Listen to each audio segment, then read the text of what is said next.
Հայաստան-Իրան էներգետիկ կամուրջը շուրջ 1 տասնամյակ անց գրեթե պատրաստ է շահագործման։ 6 վարչապետ, ոլորտային մոտ 10 նախարար տեսած այս նախագիծը մեր երկրից դեպի հարևան Իրան էլեկտրաէներգիայի արտահանման ծավալները կեռապատկի։ Փոխարենը գազ էլեկտրաէներգիայի դիմաց ծրագրի շրջանակում Իրանից մեծ ծավալի գազ կներմուծենք։ Այս պահին Սյունիքում միանգամից 3 ուղղությամբ աշխատանք է իրականացվում։ Ակտիվ է հատկապես Նորավանի ուղղությունը։ Մյուս հատվածներում լարաձգման ու հենասյուների տեղադրման աշխատանքներն են ավարտին մոտենում։ 40-ից պակաս թվով հենասյուներ են մնացել դեռևս չտեղադրված, որոնք եղանակային բարենպաստ պայմանները ինչքան թույլ կտան, աշխատանքները կշարունակվեն եւ մենք դա պլանավորում ենք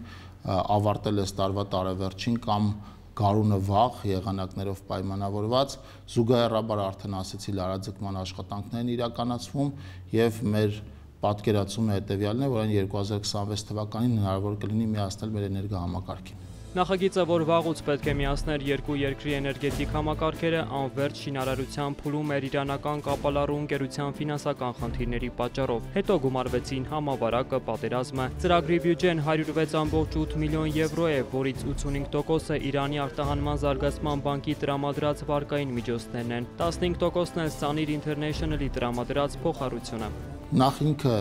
կայունություն է հաղորդում Հայաստանի էներգետիկ համակարգին, որովհետև դուք տեղյակ եք, որ արևային կայանների մեծ թվով պայմանավորված մենք սպառման հետ կապված նաև ուրեմն որոշակի օրվա ժամերին խնդիրներ ենք ունենում, տարվա իհարկե որոշակի սեզոնների։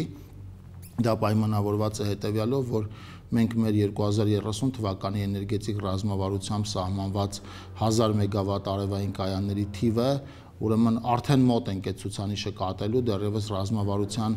թիրախից 5 տարի առաջ, որը որոշակի դժվարություններ է բերում էներգահամակարգում։ Այսպիսով լրացուցիչ արտահանումը կլիցքաթափի մեր էներգետիկ համակարգը, նաև ինքը բիզնես կոմպոնենտ է պարունակում, որովհետև այս ծրագրի արդյունքում նաև Հայաստան լրացուցիչ ծավալի գազ է գալիս, որը երկու կողմերի համար էլ կարծում եմ շահեկան է։ Հայաստանը ոչ միայն Իրան, այլև Վրաստան է արտահանում էլեկտրաէներգիա։ 2025 թվականի հունվարի 1-ից սեպտեմբերի 23-ը Հայաստանում արտադրվել է 6.45 միլիարդ կիլովատ-ժամ էլեկտրաէներգիա, որից 6 միլիարդ կիլովատ-ժամը ներքին սպառմանն է ուղղվել։ 9 ամսվա ընթացքում դեպի Իրան արտահանվել է ավելի քան 995 միլիոն կիլովատ-ժամ, դեպի Վրաստան ավելի քան 56 միլիոն կիլովատ-ժամ էլեկտրաէներգիա։ Արևային կայանների արտադրած էլեկտրաէներգիայի ծավալն էլ կազմել է շուրջ 585 միլիոն կիլովատ-ժամ։ Իրանի Իսլամական Հանրապետության հետ մենք արտահանումը իրականացնում ենք ամբողջ տարվա ռեժիմով գազ էլեկտրաէներգիայի դիմաց ծրագրի շրջանակներում Վրաստանի Հանրապետության հետ ըստ անհրաժեշտության։ Արդեն այս նոր գծի կառուցումով հնարավորություն կունենանք լրացուցիչ 200 մեգավատ էլեկտրաէներգիա արտահանել, այսինքն ավելացնել 200 մեգավատով Իրանի Իսլամական Հանրապետություն արտահանվող էլեկտրաէներգիայի ծավալը եւ լրացուցիչ կայունություն հաղորդել նաեւ Հայաստանի էներգահամակարգին։ Հայաստան-Վրաստան բարձրավոլտ էլեկտրահաղորդման գծի կառուցումը սակայն մոտ 7 տարի է ձգձգվում է, այստեղ խնդիրներն ավելի համակարգային են։ Նախագիծը վաղուց կա, շինարարության համար մի քանի մրցույթ չի կայացել, հիմնական պատճառը ֆինանսականն է։ Գծի կառուցման պայմանագիրը կապալառուի հետ կնքվել է նախնական 70 միլիոն եվրո արժեքով առանց ավելացված արժեքի հարկի, որից նախագծման աշխատանքների համար նախատեսված է 2 միլիոն 112 հազար եվրո։ Ոլորտը համակարգող նախարարը սակայն լավ նորություն ունի, մրցութային գործընթացում առաջընթաց կա։ Լոտերից մեկի մասով մրցույթը կայացել է, մենք ամփոփման մասով ենք այժմ աշխատում եւ առաջիկայում կունենանք պայմանագիր, փորձելու ենք եւս 2 լոտի մասով հնարավորինս արագ մրցութային գործընթացը ավարտել եւ սկսել շինարարական process-ը։ Այն եւս հնարավորություն կտա մեզ մեծացնել արդեն Վրաստանի Հանրապետություն արտանվող էլեկտրաէներգիայի ծավալը, ինչը առանցքային կարեւոր է եւ մեր եւ վրացի գործընկերների համար։ Հայտ ներկայացնող բոլոր ընկերությունները միջազգային են, հայաստանյան ընկերությունները դեռևս այդպիսի ծրագրեր իրականացնելու կարողություն չունեն, շարունակում են նախարարը, չբարձրաձայնելով, թե կոնկրետ որ երկրներ են մասնակցել մրցույթին եւ ում առաջարկն է հաղթել։ Երբ մրցութային բոլոր փուլերը հաղթահարեն, կհրապարակեն, առայժմ տպավորված են հնդկական ընկերությունների առաջարկով։ Պայմանագիրը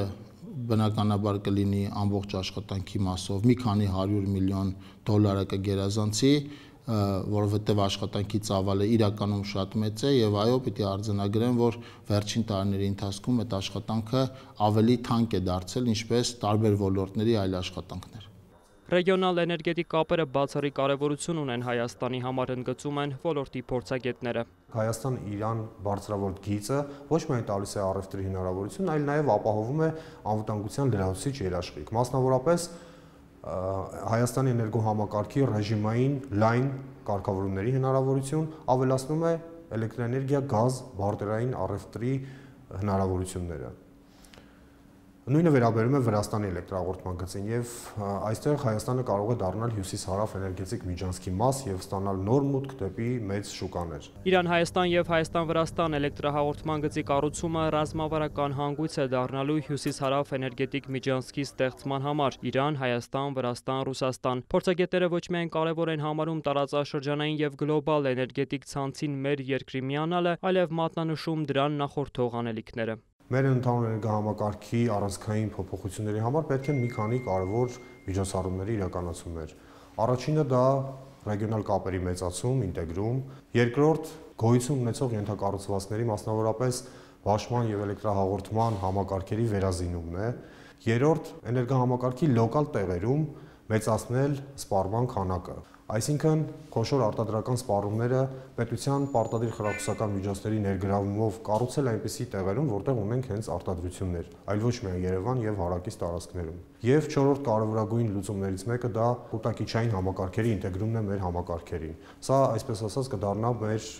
համակարգի ռեժիմի օպերատորը, որը նույնպես պետք է պետության կողմից խրախուսվի եւ իրականացվի սակագնային քաղաքականություն, որպեսզի նաև հետաքրքիր լինի ներդրողների համար։ Հայաստանի ուշադրության կենտրոնում է նաև դեպի Թուրքիա ուղղությունը։ Հայաստանի ու Թուրքիայի հատուկ ներկայացուցիչների երևանյան հանդիպմանը ի թիվս այլ հարցերի քննարկվել էր նաև դեպի Թուրքիա էլեկտրահաղորդիչ գծի վերականգնման հարցը։ Նախարար Խուդատյանը, որ ամիսներ առաջ Թուրքիայում հանդիպել էր ոլորտը համակարգող նախարարի հետ, ընդգծում է այս ուղղությամբ երկուստեք հետաքրքրվածություն կա։ Մենք պատրաստ ենք քայլեր ձեռնարկել այս ծրագիրը իրականացնելու ուղղությամբ, չնայած մինչ այս պահը կոնկրետ հստակ գործողություններ դեռևս չեն արվել։ Հայաստանը ունի ներքին արտադրական բավական մեծ ռեսուրսներ, որոնք մեզ հնարավորություն են տալիս ըստ անհրաժեշտության լրացուցիչ էլեկտրաէներգիա արտահանել, լրացուցիչ ասելով նկատի ունեմ այնքան էլեկտրաէներգիա, որը եւ ներքին սպառման ծավալներին է ուրեմն բավարարում եւ մեզ հնարավորություն է տալիս մեր գործող պայմանագրերով Իրան եւ Վրաստան արտահանել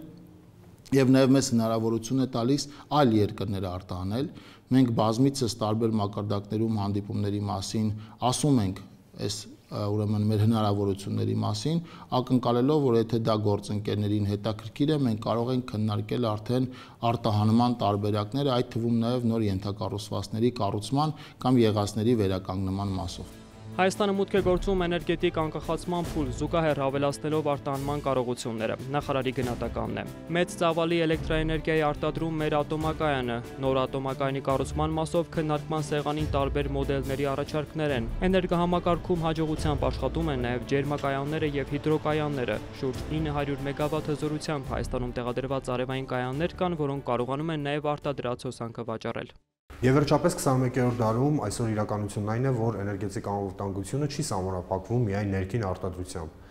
Ինտեգրումը դա մեր երկրի անվտանգության եւ կայուն զարգացման հիմքն է։ Բացի այդ, Հայաստանի էներգետիկ շուկան այլևս ազատականացված է եւ ինտեգրումը նույնպես կարող է նպաստել այս շուկայի բաց հնարավորությունների իրականացմանը։ Ուստի Հայաստանի ընտրությունը պարզ է։ Կամ մնում ենք անցյալում սահմանափակ հզորություններով, կամ դառնում ենք տարածաշրջանային էներգետիկ հանգույց։ Հայաստանին մնում է ամրացնել հենասյուներն ու տարածաշրջանի էներգետիկ քարտեզում դառնալ այն կենտրոնը, որտեղ լարումը ոչ թե սպառնալիք է, այլ հնարավորություն։ Վոլոդիա Մուշեղյան, Մհեր Կիրակոսյան եւ Դավիթ Դանելյան, Կիրակնորյա լուրեր։